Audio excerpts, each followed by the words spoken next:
2026 கூட்டணி ஆட்சி அமையுமா அமையாதா? கூட்டணி ஆட்சி அமையுமா அமையாதான்றதை விட கூட்டணி ஆட்சி அமையணும்னு நினைக்கிறீங்களா இல்லை அமையக்கூடாதுன்னு நீங்கள் நினைக்கிறீங்களா? இல்லை, விருப்பத்தை தாண்டி கூட்டணி ஆட்சி இந்த தேர்தலில் அமைக்கிறதுங்கிறது அவ்வளோ ஈஸியான விஷயமா இருக்காது. அதை அமைக்கிறதுக்கு ஆளுங்கிற கட்சியும் நினைக்கிற கட்சியும் ஒத்துக்க மாட்டாங்க அப்படின்னு சொல்லி நான் நினைக்கிறேன். இதில் எந்த கட்சி, எல்லா கட்சியுமே தான் ஆள நினைக்குது. ஏன்னா எல்லா கட்சியுமே வாழணும்னு நினைக்கிறாங்க, அதனால எல்லாருமே ஆளணும் தான் நினைக்கிறாங்க. அது இருக்கட்டும். இப்போ இந்த வரப்போகிற தேர்தலில் கூட்டணி ஆட்சிக்கு எந்த அணி ஒத்துக்குதோ அந்த அணி தான் ஆட்சிக்கு வர முடியும் அப்படின்னு நான் நினைக்கிறேன்.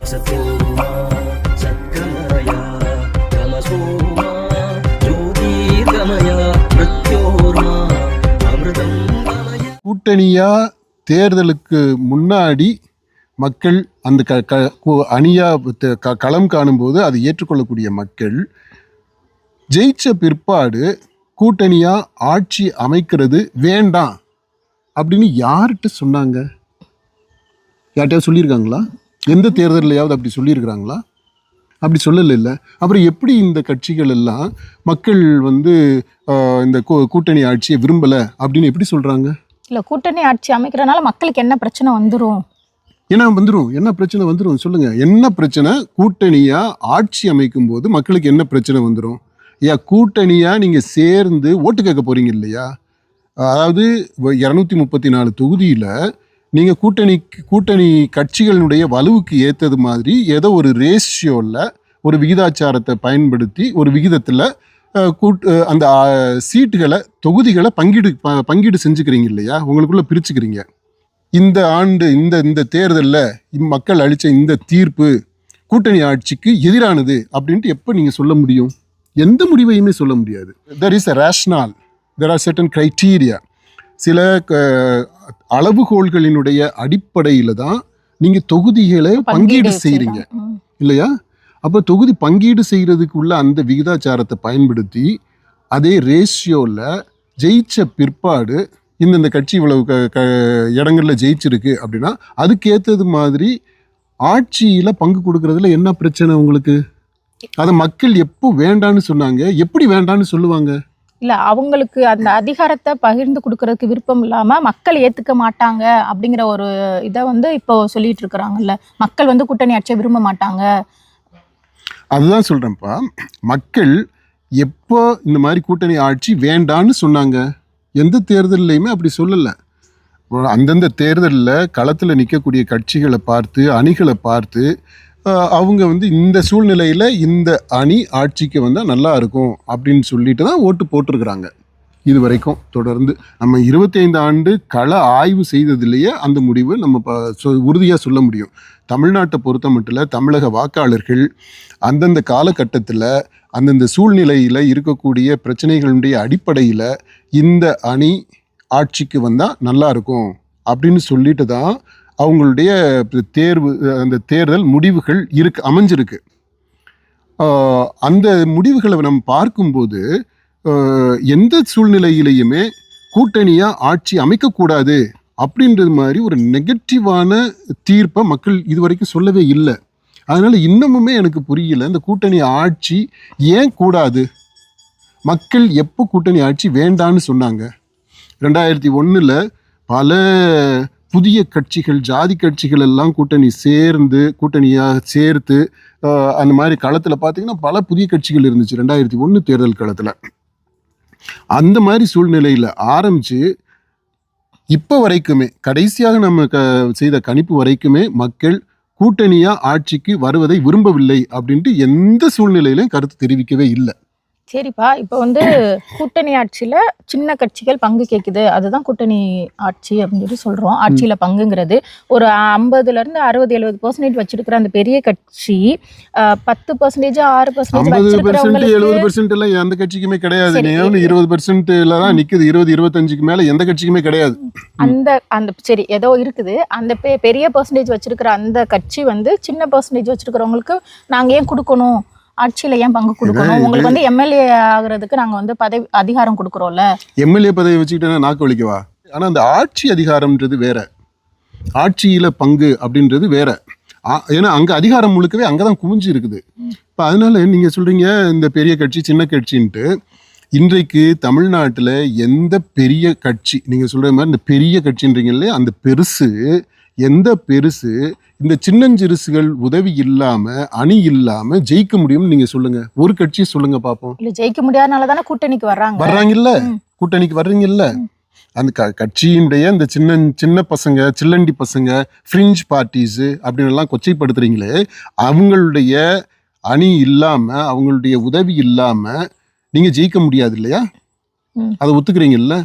அப்ப தேர்தலில் ஜெயிக்கிறதுக்கு அவங்க தயவு வேணும். ஜெயிச்சு அதிகாரத்துக்கு போன உடனே அந்த ஆட்சியிலிருந்து வரக்கூடிய வருமானங்கள் எல்லாத்தையுமே நீங்க தனிப்பட்ட முறையில் நீங்க மட்டுமே அனுபவிச்சுக்கணும். அதை பகிர்ந்து கொடுக்கறதுல ஒரு சமத்துவம் வேண்டாமா, ஒரு நீதி நியாயம்னு ஒன்று இருக்க வேண்டாமா? என்ன எல்லாருமே அந்த அதிகாரத்தை சுவைக்கணும் அப்படின்னு ஆசைப்படுவாங்க இல்லையா? ஓகே, இது வந்து நம்ம நெகட்டிவா சொல்றோம், ஒரு விமர்சனமா நம்ம சொல்றோம். ஏன்னா ஆட்சிக்கு வந்த பிற்பாடு மக்கள் சேவையை விட அவங்க சம்பாதிக்கிற சொத்து தான் அதிகமாக இருக்கு. அதனால நம்ம அதை சொன்னோம். அதை விட்டுட்டு இப்போ நல்லபடியாவே நம்ம பார்ப்போமே, இப்போ இந்த சிறிய கட்சிகள்னு சொல்றவங்க அவங்க ஜெயிச்ச பிற்பாடு அவங்களுக்கு இந்த மந்திரி சபையில் ஒரு 30 பேர்னு வச்சுக்கிறோம், 30 மந்திரிகள் இருக்காங்க. அந்த 30 அமைச்சர்களில் இந்த கூட்டணியாக சேர்ந்து நம்ம ஜெயிச்சோம் பார்த்தீங்களா, அந்த ஜெயிச்ச கட்சிகள் அவங்க எத்தனை சீட்டு இருக்குதோ, அவங்களுக்கு எத்தனை எம்எல்ஏஸ் இருக்கிறாங்களோ அந்த விகிதாச்சாரப்படி அவங்களுக்கு இந்த அமைச்சர்கள் 30 அமைச்சர்கள் 40 அமைச்சர்களை பிரிச்சுக்கிறதுல என்ன பிரச்சனை? வருமானம் போயிரும்ல. அதுதான் சொல்றேன். அந்த வருமானத்திற்காக மட்டுமே நீங்க பாக்குறீங்க, அந்த வருமானத்தை நீங்க மட்டும் ஏகபோகமா அனுபவிக்கணும்னு பாக்குறீங்க. ஆனா நீங்க ஜெயிக்கிறதுக்கு அந்த ஏணிப்படி ஏறி அந்த அதிகாரத்தை அந்த அரியணைக்கு போறதுக்கு இவங்கெல்லாம் வேணும் அப்படின்றது எந்த விதத்துல நியாயம்? அது சரியே கிடையாது. அடுத்து இந்த சிறிய கட்சிகள் அமைச்சரவையில் பங்கேற்கும் போது, ஆட்சியில பங்கேற்கும் போது என்ன நடக்கும் அப்படின்னா, இன்னும் டெமோக்ரட்டைஸ் ஆகும். அதாவது அதிகாரம், ஆட்சி என்பது உண்மையான மக்களை பிரதிநிதித்துவப்படுத்தக்கூடிய மக்களுடைய ஆட்சியாக அமைகிறதுக்கு வாய்ப்புகள் அதிகமாக இருக்கு. ஏன்னா பல கருத்துக்களை உடைய கட்சிகள், பல கொள்கைகளை உடைய கொள்கைன்னு சொல்லிட்டு ஓகே, சில செயல் திட்டங்கள் அப்படி வச்சுக்கிறோம், கொள்கையை விட செயல் திட்டங்களை முன்னெடுக்கக்கூடிய கட்சிகள் அவங்க இந்த அமைச்சரவையில் பங்கெடுக்கும் போது கண்டிப்பாக நல்லது நடக்கிறதுக்கு வாய்ப்புகள் அதிகமாக இருக்கு. அடுத்து சில செயல் திட்டங்கள் நடக்கிறதுல பிரச்சனைகள் வந்தாலும் இந்த பெரிய கட்சிகள் அவங்க அந்த அவங்களுடைய அஜெண்டா நிறைவேறாமல் அதுக்கு இவங்கெல்லாம் குறுக்கு சால் ஓட்டுறது மாதிரி இருக்கிறாங்க அப்படின்னு நினைச்சா, அந்த மாதிரியான சூழ்நிலைகளில் அந்த இது எல்லாமே மக்கள்கிட்ட எக்ஸ்போஸ் ஆகும். மக்கள் வந்து இது எல்லாத்தையுமே வெளிப்படையாக பார்க்கக்கூடிய ஒரு நிலை வரும். அப்போ என்ன ஆகும்னா, மக்கள் அவங்க அடுத்தடுத்து வர்ற தேர்தல்களில் அவங்களுடைய மனநிலையை வெளிப்படுத்துறதுக்கு, அவங்களுடைய கருத்தை வெளிப்படுத்துறதுக்கு, வாக்காக வெளிப்படுத்துவதற்கு வாய்ப்புகள் இருக்கு. இப்போ அதனால நிறைய நன்மைகள் தான் இருக்கு இந்த கூட்டணி ஆட்சி அமைகிறதுல. வரப்போற தேர்தல், இந்த தேர்தலில் கண்டிப்பாக இது ஒரு பெரிய இஷ்யூவாகத்தான் வரணும். அப்படிதான் கூட்டணி ஆட்சி அப்படின்றது ஒரு முக்கியமான பிரதானமான தலையாய கோரிக்கையாக முன்வைக்கப்படும். மக்களை பொறுத்த மட்டும் இதுக்கு எதிர்ப்புன்றதே கிடையாது. மக்கள் வரவேற்கத்தான் செய்கிறாங்க. நம்முடைய 25 ஆண்டு கணிப்பு அதைத்தான் சொல்லுது. மக்களை பற்றி இதில் அவங்களுக்கு எந்த பிரச்சனையுமே கிடையாது. பிரச்சனை இருந்துச்சுன்னா முதல்ல கூட்டணியா நீ போய் ஓட்டு கேட்கும் போதே ஓட்டு போட மாட்டாங்க, அங்கேயே ரிஜெக்ட் பண்ணிடுவாங்க. ஏன்னா அப்படி செய்யலை அப்படின்னாலே என்ன அர்த்தம்? அவங்க வந்து கூட்டணி ஆட்சிக்கு தயாராகத்தான் இருக்கிறாங்க.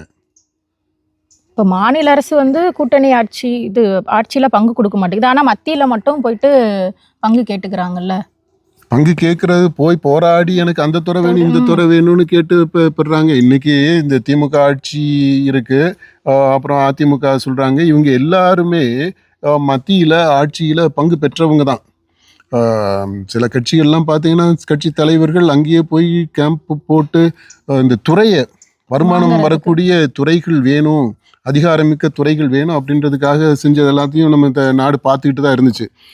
அதனால ஒரு பக்கம் கூட்டணி ஆட்சி, அதில் பங்கேற்கிறவங்க, மத்தியில் பங்கேற்கக்கூடியவங்க, மாநிலத்தில் அவங்களுடைய தலைமையில் ஆட்சி வருது அப்படிங்கும்போது அந்த கூட்டணி ஆட்சிக்கு எதிர்ப்பு தெரிவிக்கிறாங்க.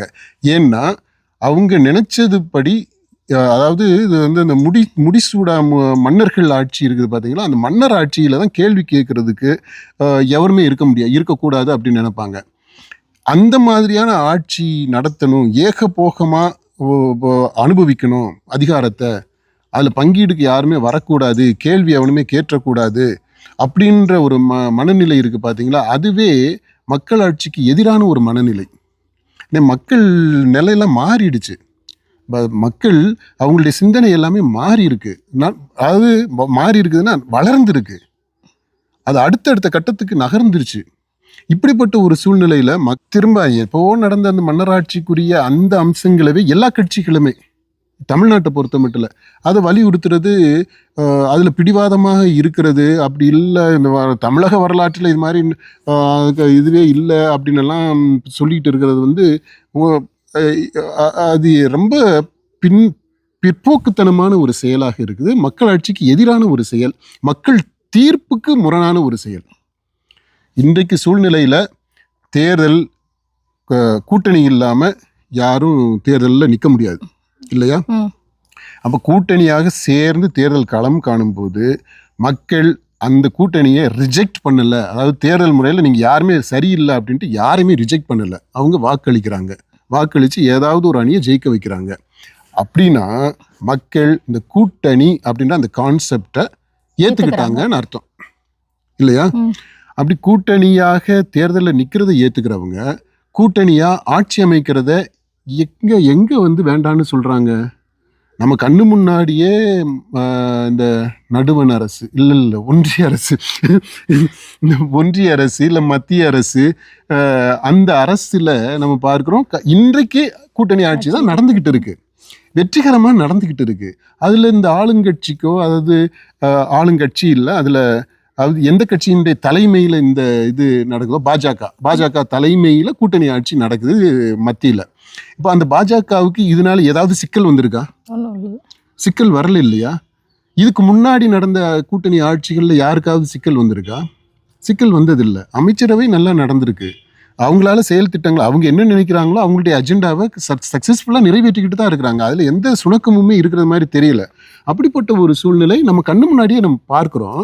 அப்படி பார்க்கும்போது எப்படி இங்க தமிழ்நாட்டில் மட்டும் கூட்டணி ஆட்சி கூடாது, மக்கள் அதை விரும்பவில்லை அப்படின்னு நீ எதை வச்சுக்கிட்டாலும் சொல்றீங்க? இங்க பேசுறவங்க பூராமே அப்படிதான் சொல்றாங்க, மக்கள் விரும்பவில்லைன்னு. உடனே டக்குன்னு ஏதாவது உதாரணம் சொல்றேன்னா 1980 1980 என்ன நடந்துச்சுன்னு சொல்லுங்க. என்ன நடந்துச்சு? இந்த 1980 பத்தி பேசுறவங்க பூராமே தயவு செய்து நீங்க போய் 1980 என்ன நடந்துச்சு அப்படின்ற அந்த வரலாற்று பின்னணியை தயவு செய்து பாருங்க.